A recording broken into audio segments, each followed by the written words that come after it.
আসসালামু আলাইকুম।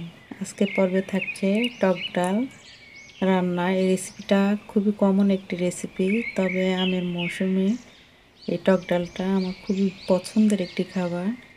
তাই বাসায় আজ রান্না হচ্ছিল, ভাবলাম ভিডিওটা করে আপনাদের সাথে শেয়ার করি। যারা নতুন রাঁধুনি এবং ব্যাচেলার যারা আছেন তাদের কাজে দেবে ভেবে এই রেসিপিটা আজ আমি শেয়ার করলাম।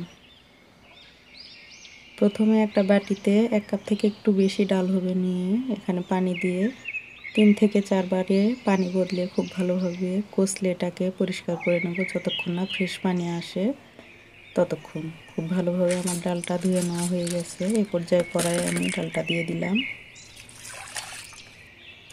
এখানে আমি ডাল ফোটার জন্য পানি দেব, যা ডাল তার ডবলের চেয়েও একটু বেশি দেব, যাতে কোনো সমস্যা না হয় ডাল ফুটতে। তবে ডবল দিলেই সাধারণত হয়ে যায়, তবে ডাল ভেদে পানিটা একটু বেশিও লাগতে পারে। এখানে দিয়ে দিয়েছি 3টা দেশি পেঁয়াজ, 1টা রসুন, পুরোটাই আমি ছিলে দিয়ে দিয়েছি। 6টা কাঁচামরিচ, 1 চামচ লবণ এবং 1 চামচ মতো তেল দিয়েছি। দিয়ে এখানে পানি দিয়ে ঢেকে রান্না করলাম যতক্ষণ না সিদ্ধ হয়ে আসে এতক্ষণ। 15 থেকে 20 মিনিটের বেশি সময় লাগবে না ডালটা সিদ্ধ হতে। দেখতেই পাচ্ছেন ডালটা সুন্দরভাবে আমার সিদ্ধ হয়ে গেছে। আমি কিন্তু আগে কোনো হলুদ দিইনি। এই পর্যায়ে আমি হলুদ অ্যাড করব। 1/2 চামচ দিয়ে দিলাম হলুদ। এর থেকে বেশি হলুদ দেওয়ার দরকার নেই। এই হলুদেই সুন্দর একটা কালার চলে আসবে। আর প্রথমে আপনারা অল্প দিয়ে ট্রাই করবেন, তারপর যদি দেখেন যে কালার আসেনি তারপর সামান্য দিতে পারেন। আমি মরিচগুলো কষলে ভেঙে দিলাম যাতে করে ঝালটা বেরিয়ে আসতে পারে। ডালটা সুন্দরভাবে যখন ঘুটে নেওয়া হয়ে যাবে এই পর্যায়ে আমি সামান্য একটু উঠিয়ে নিচ্ছি। এটা আমি ভর্তা বানাবো। এই ডালটা কাঁচা পেঁয়াজ, শুকনো মরিচ এবং সরিষার তেল দিয়ে ভর্তা করলে কিন্তু অনেক মজা লাগবে খেতে। আপনারাও এভাবে খেয়ে দেখতে পারেন। এখানে অল্প একটু পানি দিয়ে আমি ডালটাকে ঘুটে খুব স্মুথভাবে গলিয়ে নেব। তারপর আমি বেশি পানি অ্যাড করব। একবারে বেশি পানি দিচ্ছি না, তাহলে ডালটা গলতে একটু সময় লাগবে। দেখতেই পাচ্ছেন আমি আমার পছন্দ মতো পানি দিয়ে নিয়েছি। আপনারা আপনাদের পছন্দ মতো পানি অ্যাড করে নেবেন।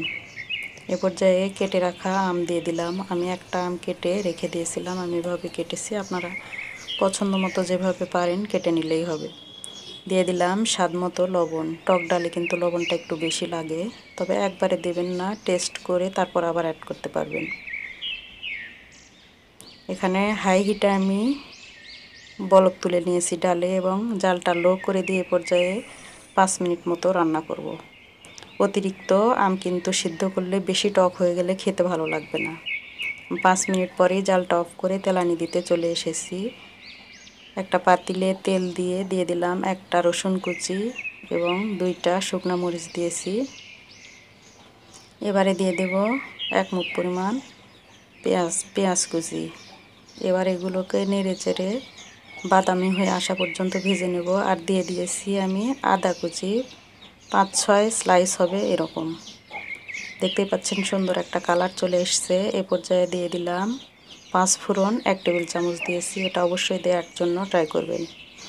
এর থেকে বেশি পেঁয়াজে কালার করলে কিন্তু তেতো লাগবে, আর ফোড়নটা দেওয়ার পর 5 ফোড়ন কিন্তু বেশি ভাজলে তেতো লাগে। পুরো ডালটায় আমি পাতিলে ঢেলে দিলাম। এবারে ঢাকনা দিয়ে ঢেকে চুলাটা অফ করে দিলাম। দেখতেই পাচ্ছেন আমার ডালে কত সুন্দর কালার চলে এসেছে। আর এটা খেতে কিন্তু অনেক মজা।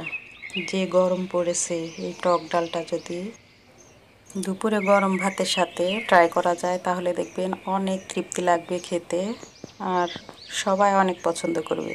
যারা টক খেতে ভালোবাসে তাদের তো কথাই নেই।